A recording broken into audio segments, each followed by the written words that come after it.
মামা মাছ না কাটা। এই মাছ খেতে হয়, আমি বেছে দিচ্ছি। মাছ খেলে বুদ্ধি বাড়ে। কই দেখি। মাছ খাবে না। এবার বড় হয়েছো, নিজে নিজে কাটা বেছে খেতে শেখো। হ্যাঁ দেখি ঋগদেব বাবু, আপনি খান। হ্যাঁ এই রে, আমিও তো পারি না কাটা বেছে খেতে, বললে আমাকেও তো ধমক দেবেন। শুনুন, আমি না মাছ খাবো না, ওনলি চিকেন। ওমা, খাবেন না কেন? আরে খেয়ে দেখুন, খারাপ করিনি, ভরসা করতে পারেন। আর তাছাড়া মাছ খেলে চোখের জ্যোতি বাড়ে, খান। মা আমি মাছ খাবো না। মাছ খেতে হয় রিক, চোখের জ্যোতি বাড়ে, বুদ্ধি বাড়ে। বায়না করে না বাবা, খেয়ে নাও। আবার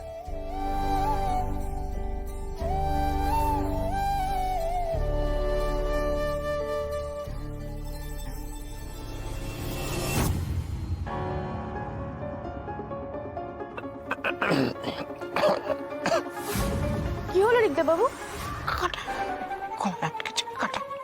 কাটা? আহারে, বকের ডিম বানিয়ে খেয়ে নাও, চলে যাবে। মামা তুমি বানিয়ে দাও।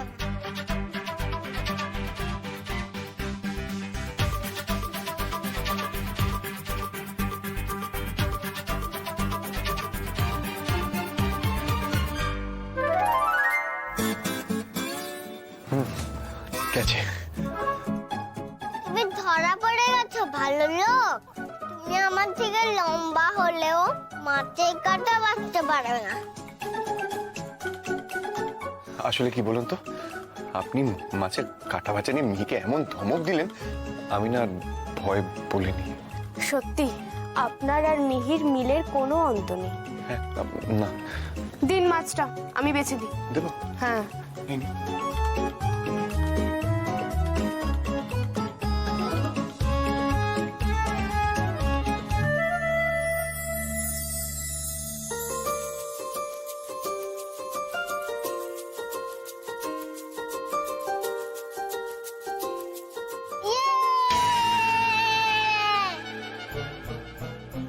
মধুবনী, আপনি খাবেন না? হ্যাঁ, এই তো মাসিমা চলে এসেছে, আর আপনাদের হতে হতে মেসোমশাই চলে আসবে, আমরা একসাথে খেয়ে নেবো। খাবার গেলে আমরা সবাই গেম খেলবো। এক মিনিট।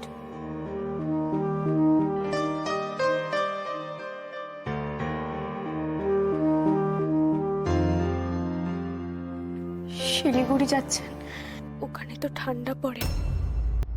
এটা রাখুন, এটা আমার বাবার মাফলার।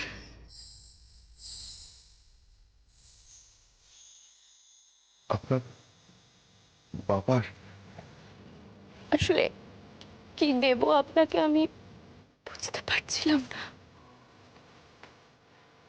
হঠাৎ এটার কথা মনে এলো। আপনি আমাকে আপনার বাবার স্মৃতি দিয়ে দিচ্ছেন?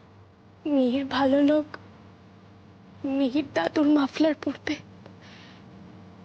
এতে মিহিও খুব খুশি হবে, আর মিহির দাদুও খুব খুশি হবে। আর একটা কথা, আপনি কিন্তু আপনার বাবার গাড়িটা খুব ভালোভাবে রাখবেন, বেচবেন না কিন্তু কোনোভাবে।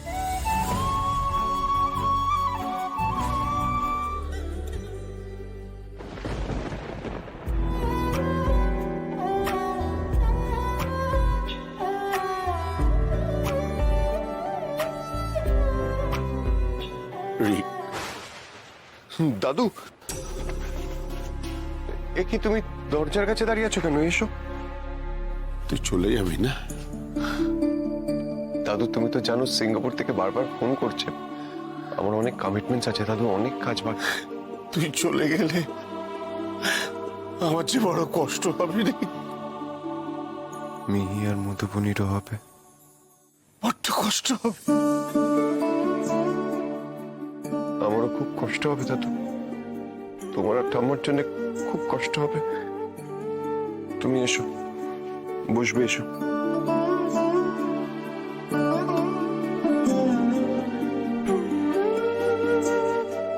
আমাদের জন্য তোর মন খারাপ করবে, তাহলে থেকে যা না।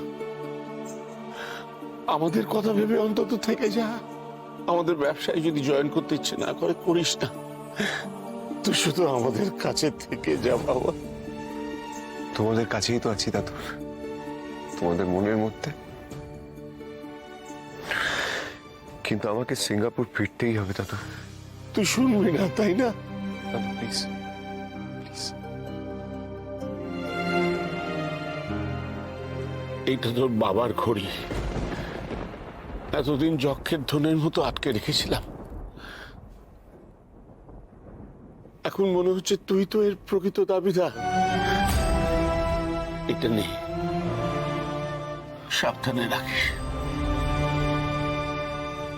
তোর বাবাকে আমি আটকাতে পারিনি রিক, অনেক দূরে চলে গেছে।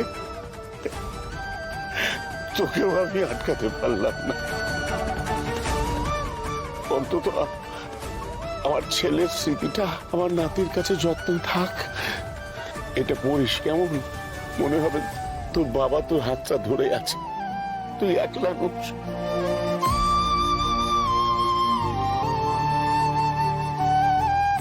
আজ তো দুজন বাবার স্মৃতি পেলাম, একটা তুমি দিলে দাদু, আর একটা মধুবনী দিল।